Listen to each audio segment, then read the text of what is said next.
নমস্কার বন্ধুরা, আমি জ্যোতিষাচার্য চন্দ্রানী ভট্টাচার্য আজ আবার আপনাদের সামনে আরেকটি নতুন ভিডিও নিয়ে উপস্থিত হয়েছি। আজ যে বিষয়টি নিয়ে আলোচনা করব সেটি হলো হিন্দু ধর্মের সবচেয়ে গুরুত্বপূর্ণ একটি উৎসব অম্বাবুচি নিয়ে।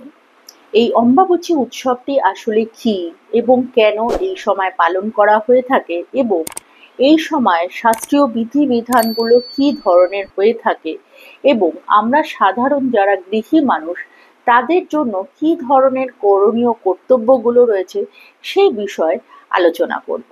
অম্বুবাচী শব্দটি একটি সংস্কৃত শব্দ। অম্ব কথাটির অর্থ হলো গিয়ে জল এবং বাচী শব্দটির অর্থ হলো বৃদ্ধি।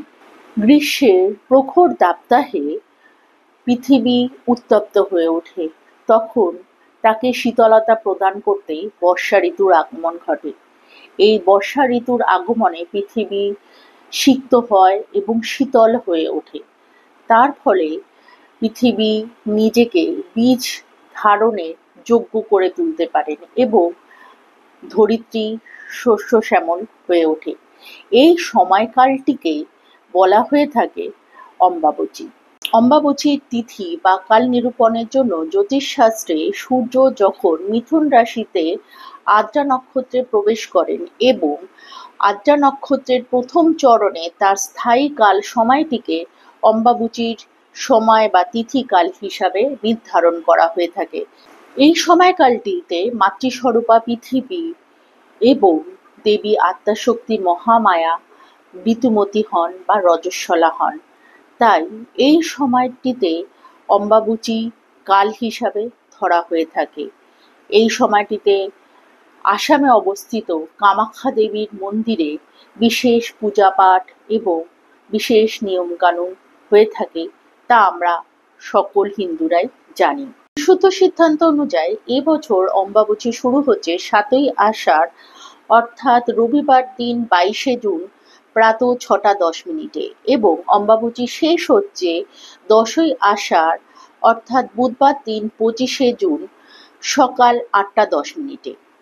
অম্বাবুচির এই বিশেষ তিথিকালটিতে দেবীর মূর্তিকে কোনো প্রকার বস্ত্র দ্বারা চাপা বা ঢাকা দিয়ে না রেখে শুদ্ধ বস্ত্র দ্বারা বেষ্টন করে রাখাটাই কিন্তু শাস্ত্রীয় বিধানের মধ্যে রয়েছে।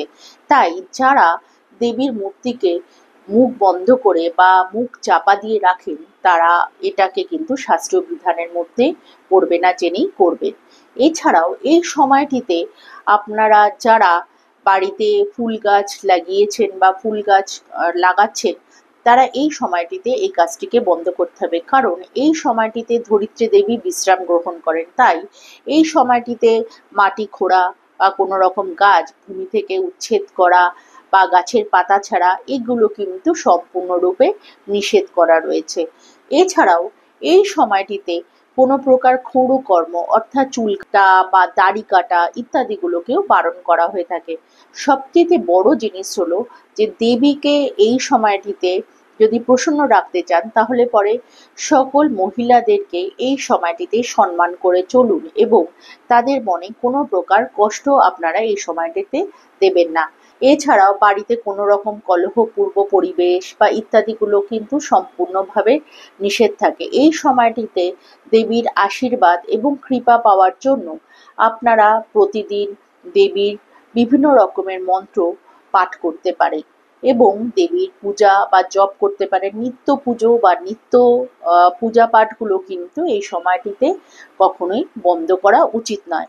তবে হ্যাঁ, এই সময়টিতে দেবীর মূর্তি বা দেবীর ছবি না ছোঁয়াই উচিত। এই সময়টিতে দেবীকে নিত্য সেবা যে রূপ আপনারা করতেন সেই রূপ সেবা আপনারা করতে পারেন, তবে দেবীকে না ছুঁয়ে। এছাড়াও আপনাদের জীবনে সুখ শান্তি সাফল্য এবং সৌভাগ্য আনতে এই সময়টিতে একটি বিশেষ ক্রিয়া করতে পারেন। এই সময়টিতে এই বিশেষ ক্রিয়াটির মাধ্যমে আপনার জীবনে কিন্তু অবশ্যই অশুভ শক্তির বিনাশ হবে এবং শুভ শক্তির আগমন ঘটবে। এই উপায়টি অন্তত একবার করে দেখুন, অবশ্যই আপনাদের জীবনে শুভ ফল পাবে। একটি মাটির অথবা যে কোনো ধাতুর আপনি একটি প্রদীপ নেবেন এবং সেই প্রদীপটিতে সামান্য তেল অথবা ঘিয়ের ব্যবহার আপনি করতে পারেন। তার মধ্যে সামান্য একটুখানি সাদা সর্ষে এবং দুটো ফুল আলা লবঙ্গ অবশ্যই ওর মধ্যে দিয়ে দেবেন এবং প্রদীপের তলায় সামান্য কিছু চাল রাখবেন। এরপর প্রদীপটিকে দেবীর উদ্দেশ্যে মনস্কামনা জানিয়ে প্রদীপটিকে প্রজ্বলন করবেন। মনে রাখতে হবে অম্বাবুচি শুরুর দিন থেকে অম্বাবুচির শেষ সময় পর্যন্ত কিন্তু প্রদীপটি প্রজ্বলিত যেন থাকে দেবীর সামনে। এই পদ্ধতিতে যদি আপনি 3 দিন অম্বাবুচির সময়কালে প্রদীপটিকে প্রজ্বলন করে রাখতে পারেন এবং প্রতিদিন দেবীর উদ্দেশ্যে নিজের মনস্কামনা জানিয়ে জপ বা মন্ত্র পাঠ করেন, তাহলে পরে অবশ্যই আপনার মনস্কামনা পূর্ণ হবে। যদি আপনাদের আমার ভিডিওটি ভালো লেগে থাকে তাহলে পরে অবশ্যই লাইক কমেন্ট করবেন। যারা এখনো অবধি আমার চ্যানেলটিকে সাবস্ক্রাইব করেনি তারা অবশ্যই চ্যানেলটি সাবস্ক্রাইব করতে ভুলবেন না। ভালো থাকবেন আপনারা সকলে। খুব শিগগিরই দেখা হবে আবার একটি নতুন ভিডিও নিয়ে। ধন্যবাদ।